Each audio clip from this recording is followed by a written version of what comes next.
Good morning વિદ્યાર્થી મિત્રો. વાણિજ્ય વ્યવસ્થા અને સંચાલન ધોરણ 12 પ્રકરણ 8 નાણાકીય સંચાલન ફાઇનાન્શિયલ મેનેજમેન્ટ. વિદ્યાર્થી મિત્રો, અગાઉની વિડીયોમાં આપણે કાર્યશીલ મૂડીનો અર્થ, વ્યાખ્યા અને એનો ખ્યાલ, કાર્યશીલ મૂડીના બે ખ્યાલ, કુલ કાર્યશીલ મૂડી અને ચોખ્ખી કાર્યશીલ મૂડી ઉપરાંત કુલ કાર્યશીલ મૂડી અને ચોખ્ખી કાર્યશીલ મૂડી વચ્ચેનો તફાવત એનો અભ્યાસ કર્યો હતો. આજની વિડીયોમાં વિદ્યાર્થી મિત્રો આપણે કાર્યશીલ મૂડીની લાક્ષણિકતાઓ, કેરેક્ટરિસ્ટિક્સ ઓફ વર્કિંગ કેપિટલ અને કાર્યશીલ મૂડીને અસર કરતા પરિબળો એની ચર્ચા કરીશું, એની સમજ મેળવીશું.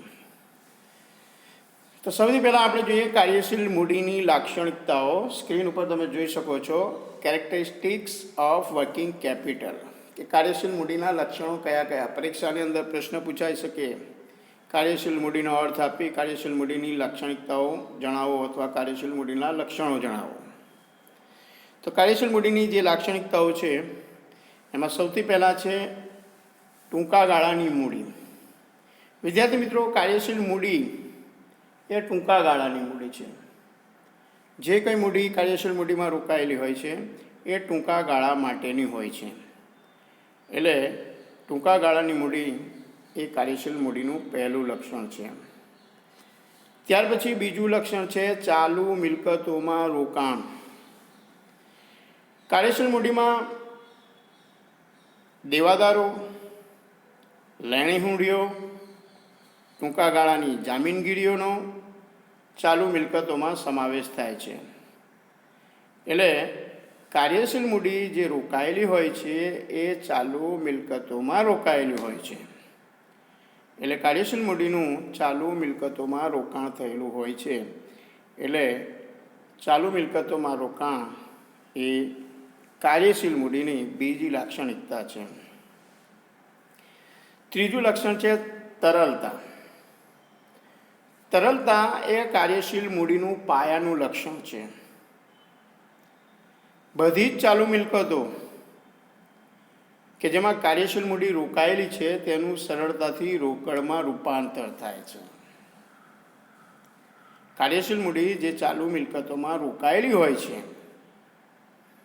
એનું સરળતાથી રોકડની અંદર, કેશની અંદર રૂપાંતર થતું હોય છે. એટલે તરલતા એ કાર્યશીલ મૂડીનું એક મહત્ત્વનું લક્ષણ છે, પાયાનું લક્ષણ છે. એટલે કાર્યશીલ મૂડીની ત્રીજી લાક્ષણિકતા છે તરલતા. ચોથું લક્ષણ છે ઓછું જોખમ. તો કાર્યશીલ મૂડી ધંધામાં ફરતી રહેતી હોય છે. બીજું, એ ટૂંકા ગાળા માટેની હોય છે. અને ત્રીજું કે એનું સરળતાથી રોકડમાં રૂપાંતર થતું હોય છે. એના કારણે જોખમનું પ્રમાણ ઓછું હોય છે. એટલે કાર્યશીલ મૂડી ધંધામાં ફરતી, ટૂંકા ગાળા માટેની અને સરળતાથી રોકડમાં રૂપાંતર પામતી મૂડી છે, જેના કારણે જોખમનું તત્વ ઓછું છે, જોખમનું પ્રમાણ ઓછું છે. એટલે ઓછું જોખમ એ કાર્યશીલ મૂડીની ચોથી લાક્ષણિકતા છે. ત્યાર પછી પાંચમું લક્ષણ છે બદલાતું સ્વરૂપ. વિદ્યાર્થી મિત્રો, કાર્યશીલ મૂડીનું સ્વરૂપ સતત બદલાતું રહેતું હોય છે. જે ચાલુ મિલકતોમાં કાર્યશીલ મૂડીનું રોકાણ થયું છે અથવા થાય છે તેનું સ્વરૂપ સતત બદલાતું રહે છે. દાખલા તરીકે કાચો માલ, એનો અર્ધ તૈયાર માલમાં રૂપાંતર થાય. ત્યાર પછી અર્ધ તૈયાર માલનું તૈયાર માલમાં રૂપાંતર થાય અને તૈયાર માલનું શાખ ઉપર વેચાણ થાય, એટલે ક્રેડિટ પર વેચાણ થાય તો એનું દેવાદારોમાં રૂપાંતર થાય. અને જો તૈયાર માલનું રોકડમાં વેચાણ થાય, એટલે કે રોકડેથી વેચાણ થાય તો એનું રોકડમાં રૂપાંતર થાય છે. એટલે કાર્યશીલ મૂડીનું સ્વરૂપ સતત બદલાતું રહે છે. એટલે પાંચમું લક્ષણ છે બદલાતું સ્વરૂપ. છઠ્ઠું લક્ષણ છે રોજબરોજના ખર્ચા ચૂકવવા. આપણે અગાઉ ચર્ચામાં સમજ્યા છે કે કાર્યશીલ મૂડી ધંધાકીય એકમની અંદર રોજબરોજના જે ખર્ચાઓ ચૂકવવા માટે જરૂરી હોય છે એ રોજબરોજના ખર્ચા ચૂકવવા માટે કાર્યશીલ મૂડીની જરૂર રહેતી હોય છે. એટલે કાર્યશીલ મૂડી ધંધાકીય એકમના રોજબરોજના જે ખર્ચાઓ હોય છે એ ખર્ચાઓ ચૂકવવા માટે જરૂરી છે. એટલે છઠ્ઠું લક્ષણ રોજબરોજના ખર્ચા ચૂકવવા. સાતમું લક્ષણ છે ઘસારો નહીં. કાર્યશીલ મૂડી એ ધંધાની અંદર સતત ફરતી મૂડી છે. બીજું કે તેનું સતત સ્વરૂપ બદલાતું રહે છે, એના કારણે એના ઉપર ઘસારો ગણાતો નથી. એટલે કાર્યશીલ મૂડીનો એક લક્ષણ છે કે એના ઉપર કોઈ પણ પ્રકારનો ઘસારો હોતો નથી, એના ઉપર ઘસારો નથી.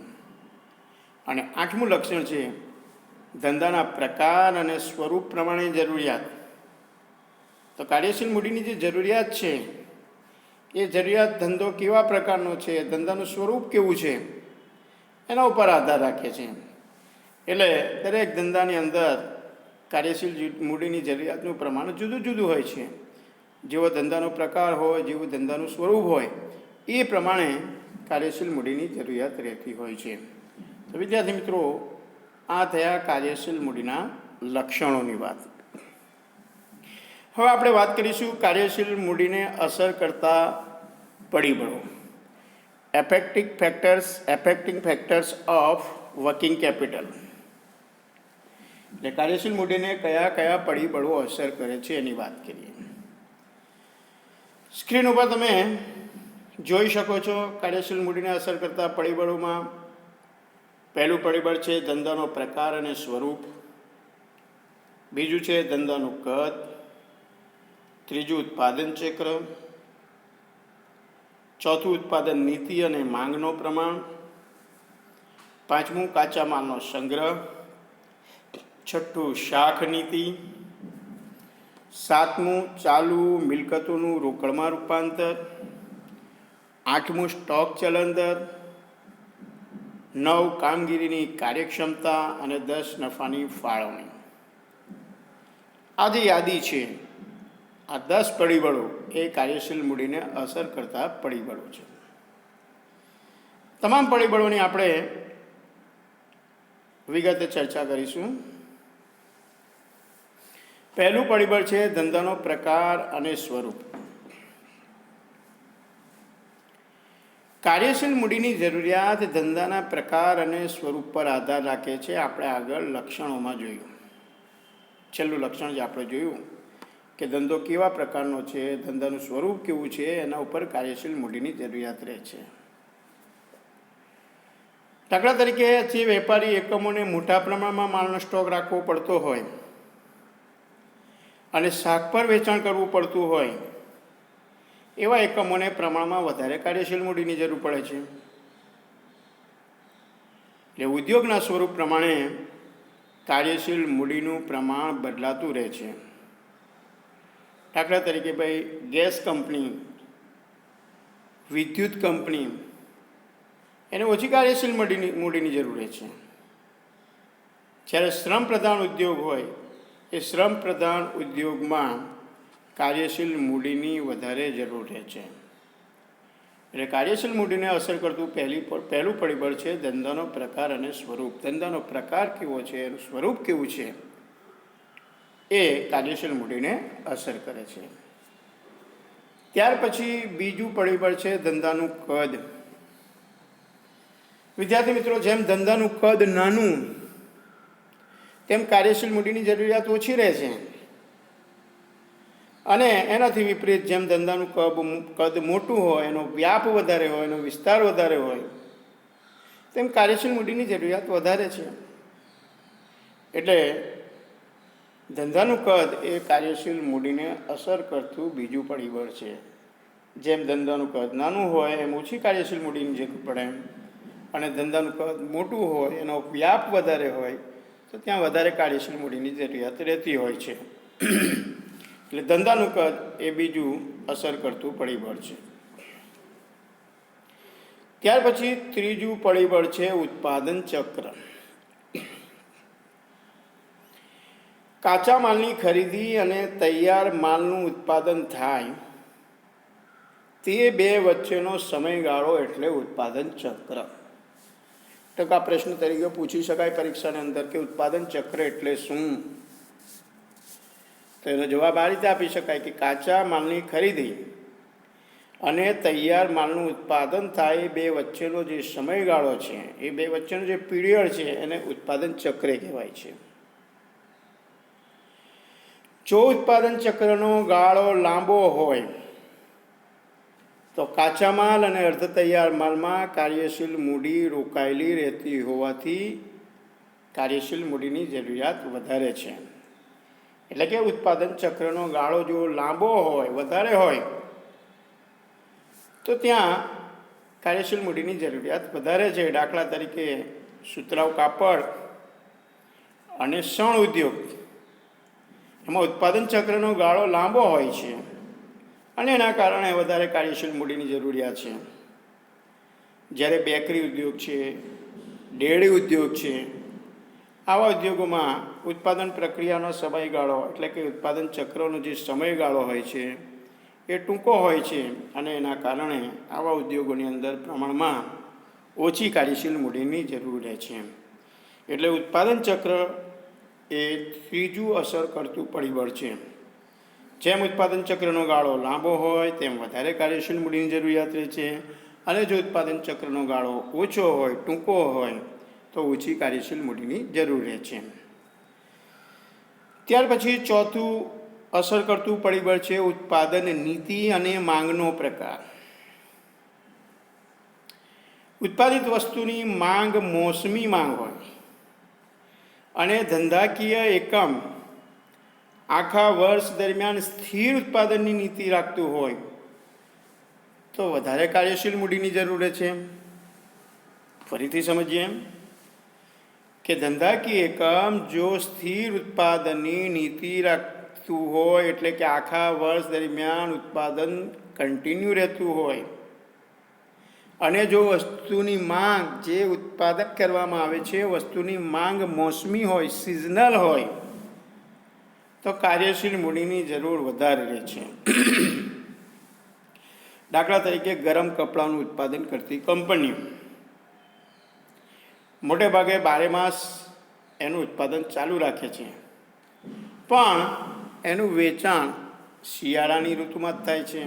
આપ સમજી શકો છો કે ગરમ કપડાં એ કંઈ 12 માસ વેચાતા હોતા નથી, એ શિયાળાની ઋતુમાં જ એનું વેચાણ થતું હોય.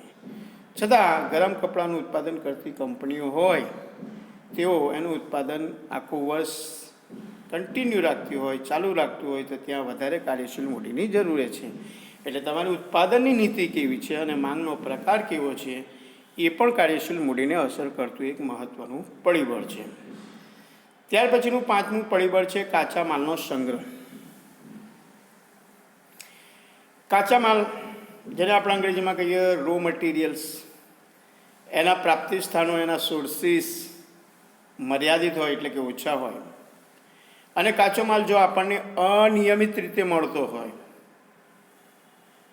તો એના માટે વધારે કાર્યશીલ મૂડીની જરૂર રહેતી હોય છે.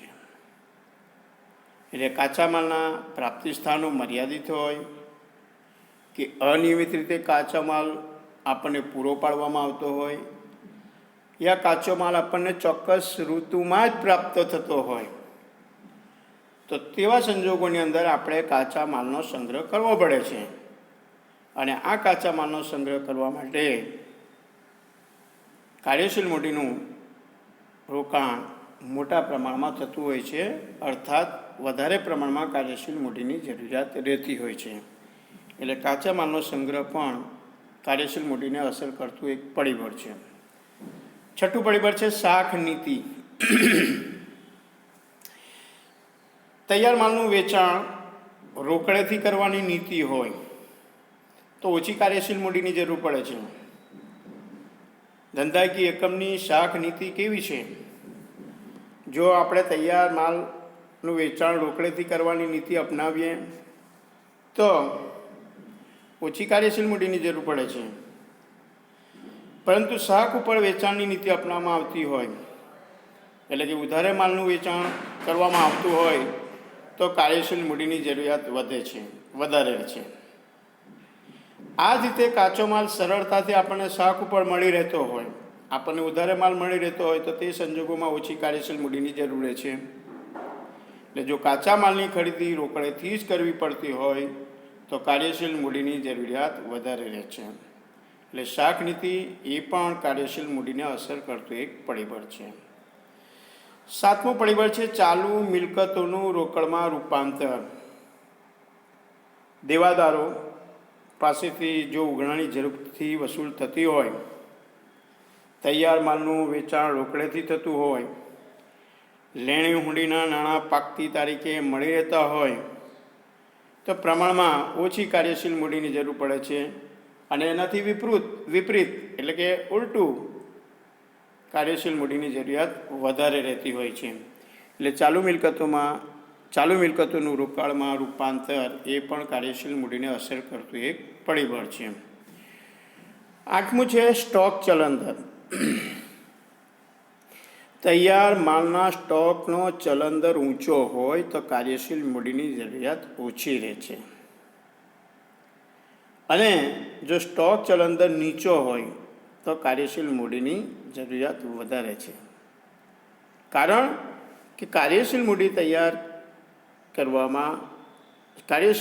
તૈયાર માલમાં રોકાયેલી રહે છે. એટલે સ્ટોક ચલણ દર તમારો કેવો છે એ પણ કાર્યશીલ મૂડીને અસર કરતું પરિબળ છે. જો તમારો સ્ટોક ચલણ દર ઊંચો હોય તો પ્રમાણમાં ઓછી કાર્યશીલ મૂડીની જરૂર પડે છે. અને જો તમારો સ્ટોક ચલણ દર નીચો હોય તો પ્રમાણમાં વધારે કાર્યશીલ મૂડીની જરૂર રહે છે. 9મું પરિબળ છે કામગીરીની કાર્યક્ષમતા. ઓછા પ્રયત્ને વધારે પરિણામો મેળવવા એટલે સંચાલકીય કામગીરીની કાર્યક્ષમતા.